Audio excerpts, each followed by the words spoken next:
kështu që me partitë minoritare edhe me numrat që i ka fitu vetëvendosja,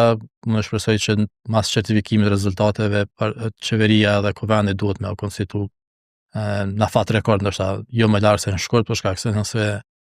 kalohet për te shkurtit, pastaj nuk munden me u vazhdu linjat buxhetore dhe mundet me pas blokadë politike. Unë po shpresoj që këto 4 vjet mandat plot të lëvizjes vendosje kanë qenë një farë mandati eksperimental,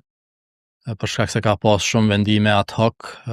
kanë qenë spaku 5 vendime për ndarjen e kaniqenerove në shumën 100 milion, kështu që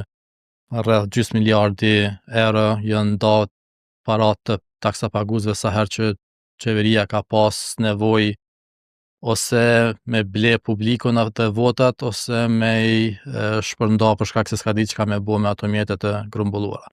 Andaj viti 2026 e mandati i plotit qeverisë Kurti 3, për shkak se është i pashmangshëm, do duhej me u fokusu në një buxhet zhvillimor, po nëse shohim projekt buxhetin që është aprovu në fund vitit kaluar, premtimet për rritjen e skemave sociale, pagave në sektorin publik, pagën e 13, prap del që nuk është, sidomos ky viti 2026 nuk është një buxhet zhvillimor, për shkak se ka disa vite tashmë që kategoria e cila dikur ka qenë më e madhja e shpenzimeve buxhetore, investimet kapitale, tash do është dikun e treta pas buxhetit për paga në sektorin publik edhe pas skemave sociale.